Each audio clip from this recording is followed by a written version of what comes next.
It is a Wednesday. Every other Wednesday, of course, we welcome Pellicer and Heredia, Alicante lawyers. And in the studio with us is Pedro and Ignacio. Hiya, guys. How you doing?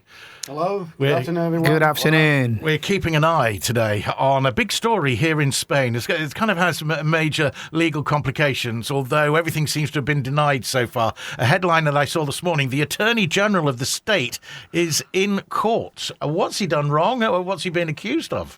Well, this general attorney is I think it's the first time it happens in the last Democracy. It's not something you normally see, is it? No. The general, because he brought some information, some confidential information, but this is what is being accused. Obviously, he's innocent until he's not declared. So he's accused of leaking. He's accused in order to get some information, confidential information from tax office, and bring it to the journalists. So I see. And expose this to public situation.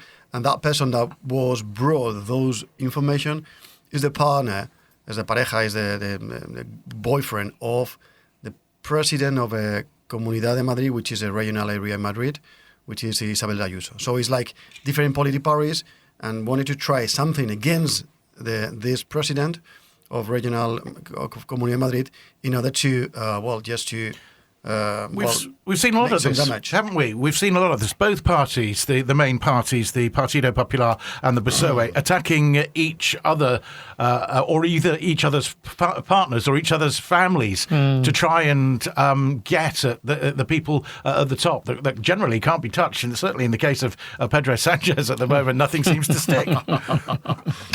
Yeah, actually, unfortunately, the way politics are at the moment are not very... And we're not talking just about Spain either, obviously, are we? Yeah.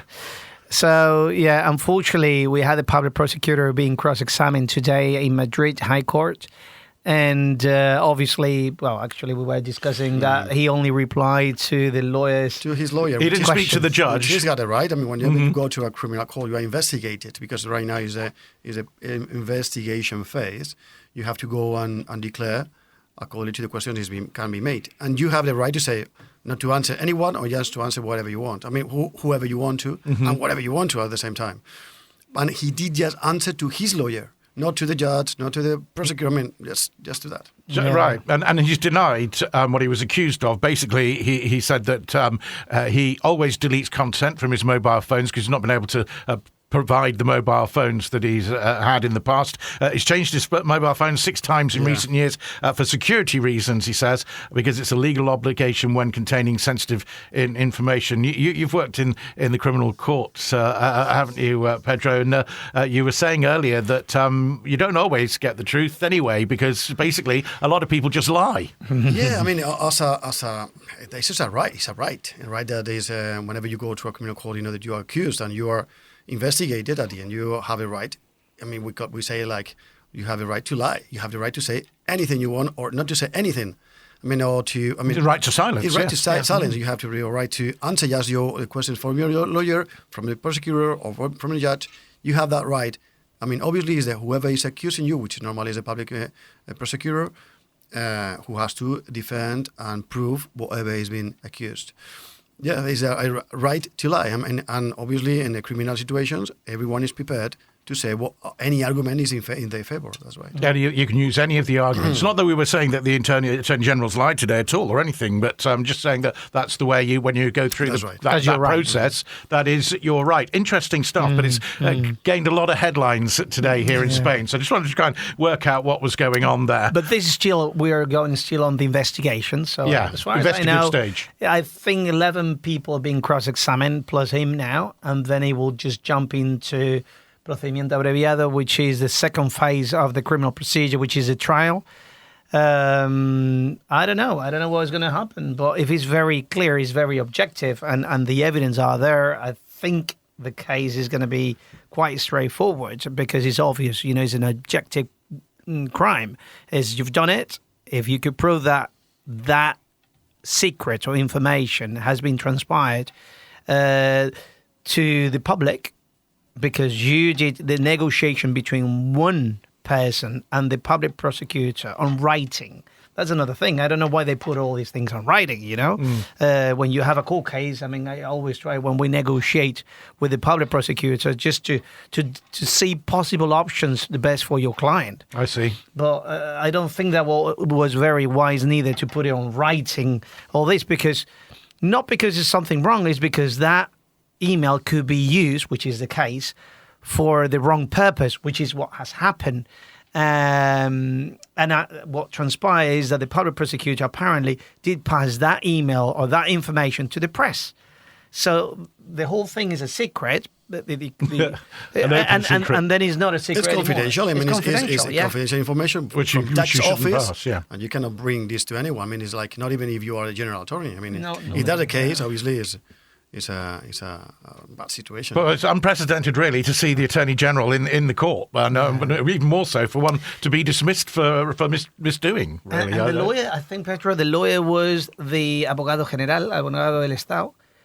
That's what I heard. So it's abogado del Estado, so he's the state lawyer representing the public prosecutor, which is crazy, in front of the High Court, the Supreme Court in Madrid. Wow. Yeah. So you couldn't ask for more, could you? No, you couldn't. It's incredible. And there are a number of high-profile cases involving the government, the opposition, going through the courts at the moment. And it just seems to be, all of these things stacking up. And it's all about politics rather than politicians helping the people and the public, which is what we want them to be, really. Yeah, is it crazy, isn't it? Yeah, it is. The whole thing is mad. It's mad. All right, a couple of things that have been around. You did the webinar last week, and we've seen, obviously, the end of the golden visa.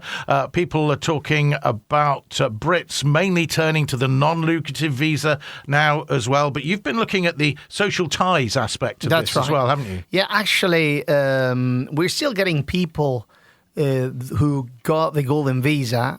Now we're dealing with dependents of golden visa. The one who already had a golden visa, the dependent could still apply until the 3rd of April. Right. So I just encourage people, whoever didn't apply yet, to do it if they could. Still on time before the 3rd of April, or dependents, or whoever needs to renew it, the acquired rights are protected. So that's still going on, the golden visa thing. But yes, what I think a lot of people, which I'm still surprised to hear that some people here as an expat still didn't get their residencia for one thing or the other. They could apply a number of different reasons. They could still go, if they comply with the requirements, to go for social ties, which is arraigo social. So with family ties, yeah? Is that? Well, no, it's just being here more than nowadays 2 years in the padron. Well, it used to be 3 years. Then obviously complying with you have enough money from your pension, from your bank account, you have the health insurance, you don't have criminal records. So that's nothing to do with the original Brexit requirement. This is it's a different thing entirely. Yeah. That's it. That's another opportunity that for every person that went through the unfortunate problem not getting their TIE on time for many reasons. Okay, we'll not get into the reasons. You missed out. Yeah, you missed out.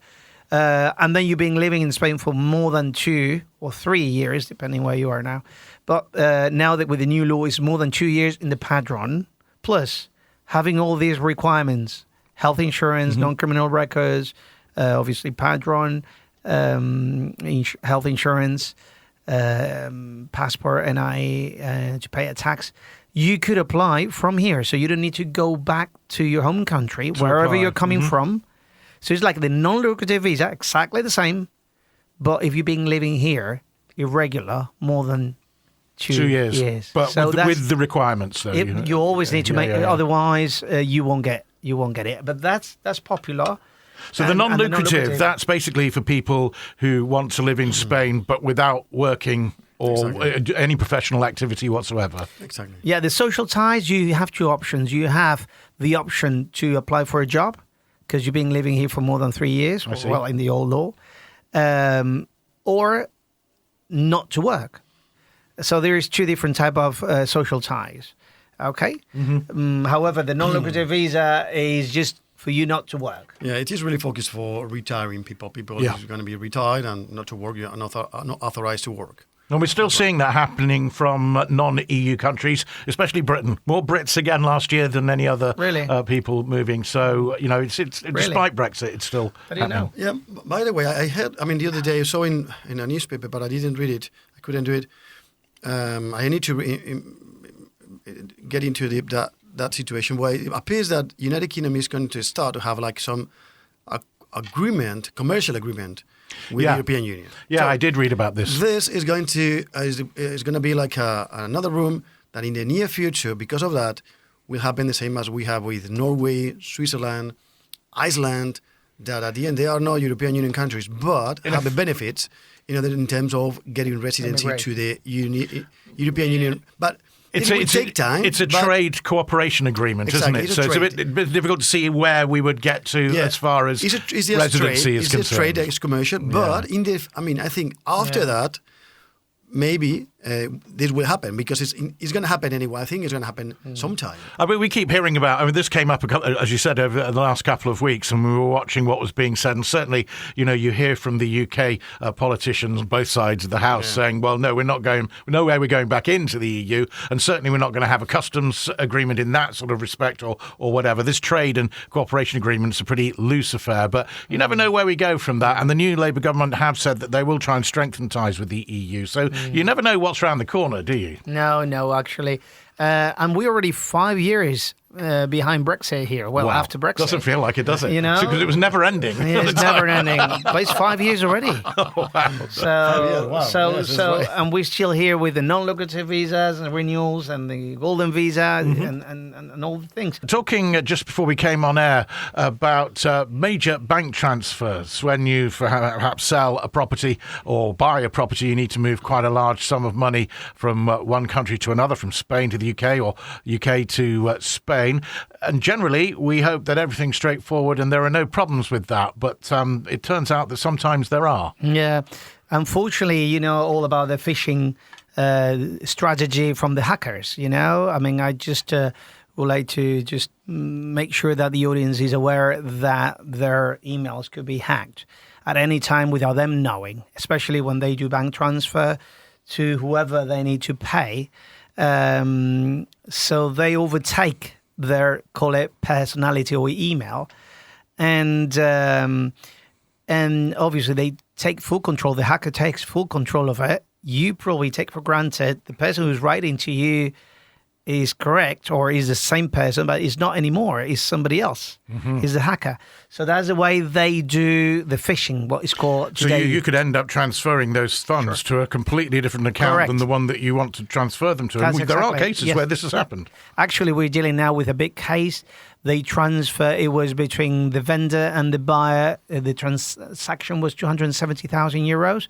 We didn't deal with the conveyancing ourselves because it's a case that goes to our office due to criminal actions required, you see. And to make the whole case simple here, or the case simple and straightforward, is basically the buyer transferring money to the vendor, but the vendor never getting the 270,000 euros. Obviously, there is now a big case between vendor solicitors, buyer solicitors, everybody involved in that transaction, state agents. The money went into, I don't know for sure where it went, but the Guardia Civil just managed to find some of that money. So here you can imagine you have criminal actions against obviously against, I would say, the buyer and their representatives or the solicitor who dealt with it. Then you have a civil action. If you don't retrieve all this money, you will have a civil action against whoever was negligent through the insurance companies as well, if they have. It's a quite sad and complex case. And this could happen even if you use, say, a major money transfer company. Of course, surely they're secure, are they not? No? At the end of the day, I believe it's just a matter of phishing your email. So you've got to be careful about what you write down. But how do you stop that happening? I know. Telephone, as Pedro was saying. We another example, for example, is a vendor lawyer. Someone is selling a property, gives power of attorney to a lawyer, and the lawyer goes to a notary, signs the notary deed, receive a banker's draft or the money transferred to the client's account in the lawyer account. And then the lawyer say to the client, the property is sold, please send me details to make a transference. And the client, which is not a client, I see. sends an email to the lawyer. It's a hacker. It's a hacker. Send an email to a lawyer to make a transfer. And the lawyer makes the transference. Without checking. So that is happening right now, and we've seen We've seen some cases, Spain. yeah. And obviously, this is what we have. Obviously, in our firm was like a security protocol in order to avoid fraud. To bring me, please, even though we know you are who you say you are, a certification from the bank that this account is yours. Then we make a call to the client to be sure that the numbers are correct. I mean, we make some protocols in order to check that. To prevent it happening. To prevent. Mm-hmm. Yeah. But it's happening right now, and obviously to those ones who are receiving money, because in some ways, everyone is hacked in some way. Yeah. I mean, you can get hacked through all sorts of different things, Very difficult to be online electronically for anything these days without the possibility of somebody managing to get hold of your information or be you or pretend to be you. Actually, we've seen, different cases already, from two cases, existing cases from lawyers into these transactions that they're being hacked. I really don't know whether it was hacked, the lawyer's email or because everybody could be hacked. Everybody's email could be hacked.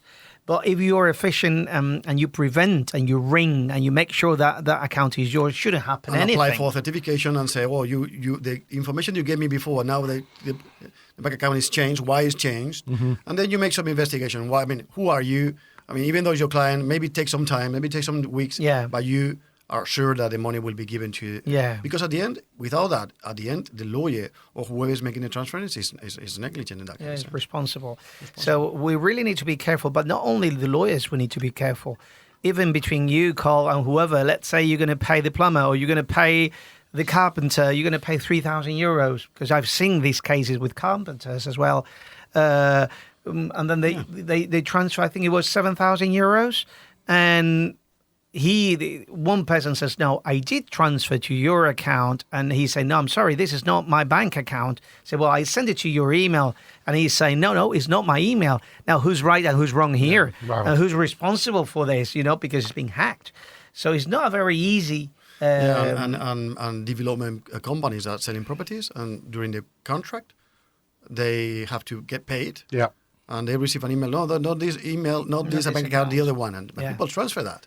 Yeah, you cannot trust. That's the word. Not trust until you are verified, very sure that the bank account is correct and whoever has sent to you the email is correct. Yeah. And it's very serious, actually. It's happening very, very much to people. With small amounts, they try to do. But even with high amounts, this one we're telling you, 270,000 euros, somebody's selling their property and moving into another property, and they were trying to buy another property, which they cannot. Yeah, of course. It throws up all kinds of other difficulties in that scenario. Yeah. I think, the way Pedro says, if you verify everything via a phone call, then that's pretty much should be who you are talking to, because you've called the actual number. Normally, for example, we have the different secretaries in the offices, and they know the client because they have spoken with them. We know the client. You know the voice. And you know the voice, and they say, you just check if it sounds well, if it sounds...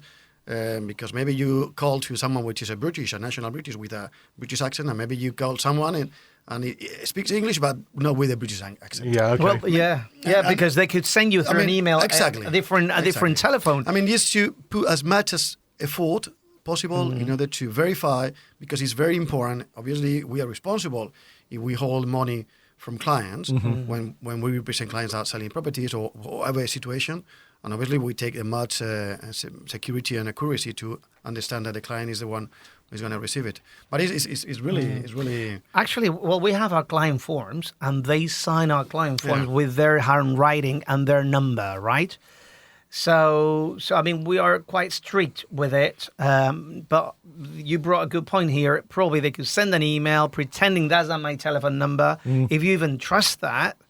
But quite often you receive an email and you reply without checking the actual email address, because I've got the email address, I just replied to it. So again, it's it's always and because obviously they are not successful in all the situations, they are getting better and better. Very clever. Yeah. Exactly. Yeah. And you need to increase the security. The hackers are always one step ahead, Exactly. and you've got to really, really be careful. Absolutely. So everybody doing bank transfer will encourage them to double check. Even though it takes longer to pay, that's fine, but it's just Better play safe than sorry. Play safe, yeah. Better safe than sorry. Yep. Incidentally, we were talking earlier about this agreement. It's called I forget the full name of it, the Pan-Euro-Mediterranean Convention, it's called, which is basically an agreement from 2012, and it allows goods to flow tariff-free across borders. So there are people who are aligned with the EU with that. Some North African countries, Switzerland, Norway, Georgia and Ukraine, hasn't really answered the question with the border down the Irish, down the sea, across to Ireland, of course, but we'll see whether that comes off, that pan-European customs deal, and what might come afterwards, who knows. So our third main subject today, the Modelo 720, which is the Declaration of Assets and Ownerships Overseas. Who has to do this? Well, I mean, Modelo 720 comes as an informative declaration. You need to inform something to the tax office. What do you need to inform to tax office? That you have abroad, not in Spain, abroad, outside of Spain, assets where the value when you bought it or acquired it is over 50,000 euros, or the value at the end of the previous year. In three pillars. One of them is a real estate, so you own a property. Even though it's 50% or 100%, it doesn't really matter the percentage. The property, when it was owned by more than 50,000 euros, then needs to be informed the tax office in Spain that you have a property in the UK or anywhere in the world in your name or some percentage of that. Or at the same time, investments or insurances.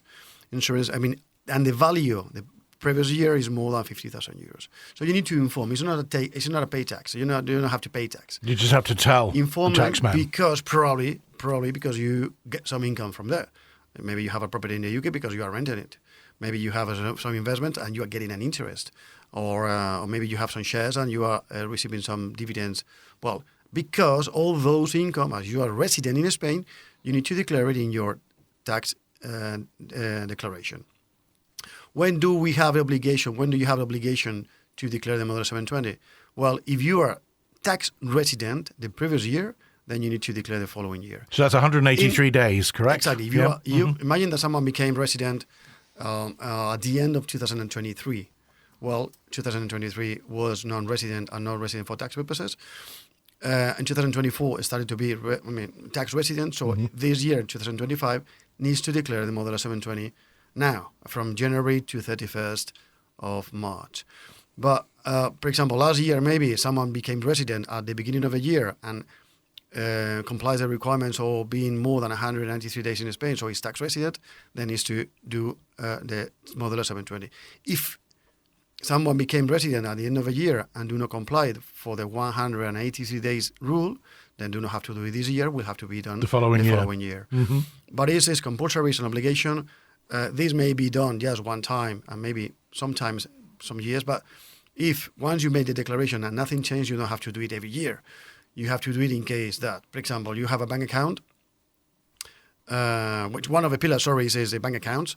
So it's accounts in financial institutions located abroad. I'm reading directly from your website here, so I get it all right. Exactly. Or stocks, rights, insurance and income deposited, managed or obtained abroad, and immovable property and rights on immovable property situated abroad. Exactly. Yep. For example, bank accounts. Someone said, well, I have one bank account, 20,000 euros, and the other one I have 40,000 euros. It doesn't cross these 50,000 euros, doesn't matter. 20 plus 40 is more than 50. So even though it's joint account, even though you own 50%, doesn't matter. You need to declare it, as well as properties. At the end, you need to declare it, and in case something changed, in case you cancel a bank account, in case you sell a property, in case you withdraw inheritance, you withdraw some investment, then you need to inform the tax office about that change of that. Or if there is an increase in 1 year, more than 20% of, for example, values on bank accounts or investments.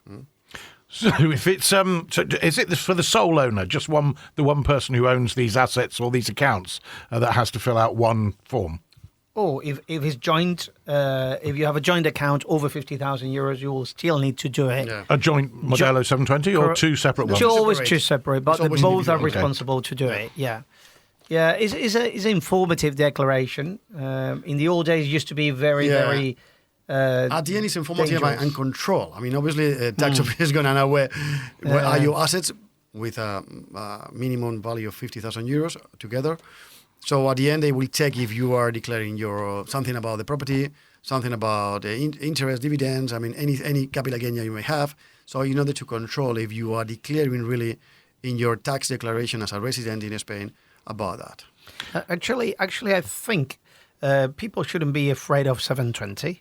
Okay, especially if you're relocating into Spain. The best thing to do is tax planning. Exactly. And then if you are saying what impact this is going to have, let's say you have a property in the UK, you want to sell it, and probably in Spain is taxable or not. Well, obviously, if you do tax planning, because the 720, what they want to have is information. So they know what you have. You have, and what taxes in case of cancellation. Let's say you sold a property. They could tax you here unless you reinvest it, unless it was your main property over 65. So things might have changed since the last time you filled it out, Yeah. and you could be paying more than you really want to. Why didn't the European Court of Justice? They didn't like this. The fines, They fines. didn't agree with it, did they? Well, it was the fine, most of it, because it's an informative declaration that couldn't be as crazy as it was, because the taxes, well, the penalties you will pay for not fulfilling that. I was going to say, what happens if you don't do it? Nowadays, it's not that difficult. You know, the problem that we're having here is that if you're moving money across, so if you're planning to transfer money to Spain, I mean, you will have to declare 720 and your income tax, because otherwise, if you transfer money into your banks, it talks to the tax office on a daily basis. Mm-hmm. So you need to value really well your moves, because if you are coming over here as a resident, then you're disclosing, or you're supposed to disclose information. You need to value with your lawyer, what if, you know. But the problem you have is that there are ways to minimize whatever impact. And I always say it's cheaper, better safe than sorry, isn't it, Carl? So it's cheaper to prevent any possible scenario. And we're doing more and more, Pedro, aren't we? We're doing for a lot of Is Americans. that because people didn't do it before, or because I there are think more so. people now who qualify, who have moved here more Well, recently? yeah, I mean, I think people, More in terms of more qualified in the other two, but planning is essential. I think it's Yeah. crucial. I think is You don't want to suddenly be hit with a big tax bill, for instance, or be actually paying more than you should pay, or you need to pay. Yeah. And people once you move, before being resident or tax resident is extremely important, because when you become, things obviously change. You are selling your property in your abroad. Maybe you are over 65 or not. Maybe the property you're selling is your home property. What if you don't sell it?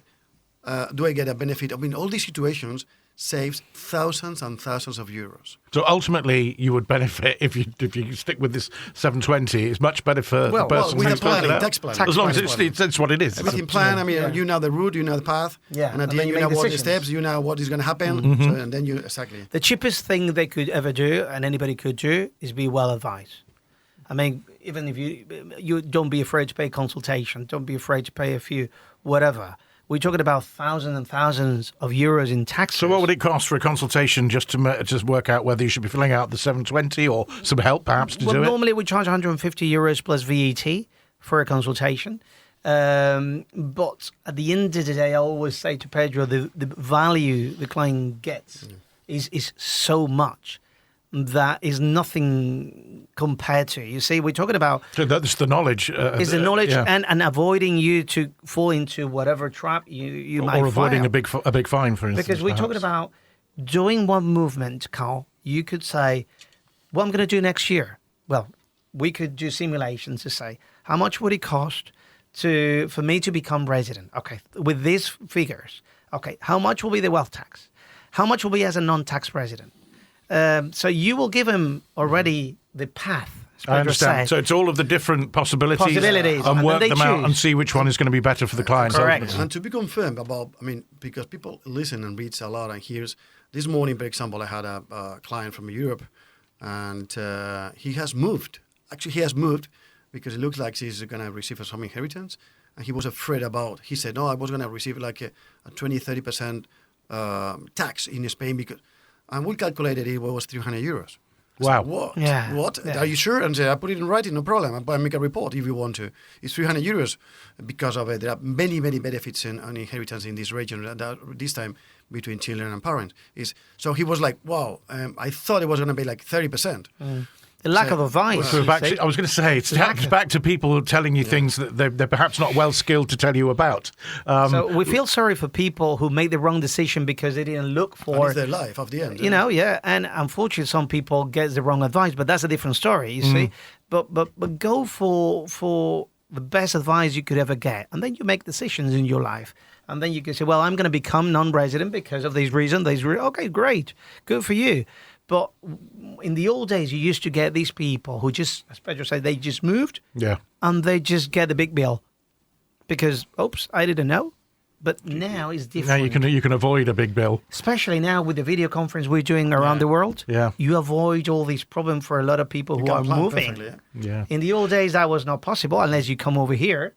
And it will be too expensive to come over here just for a consultation. You have to travel to do that, but now you don't have to because Correct. you can see people face to face. Correct. You and I have done it, actually, haven't we? Yeah. Right, so AlicanteLawyers.es to find out more. Tax and fiscal services on the headline. At the top there is the Model 720, but more importantly, it's the subject of next week's seminar. Next Wednesday, 5:30 on the website? Yes, 5:30 Madrid time. And it will be Pedro, Michael, myself, and probably Guillermo, our accountant. I guess Moody will be making join, another appearance with the questions from the BayRadio listeners' questions. Listeners' questions. Last time was fantastic, that's right. You did a good job. Good to see you guys. Thanks very much. See you in a couple of weeks. Thank you. See you soon, Carl.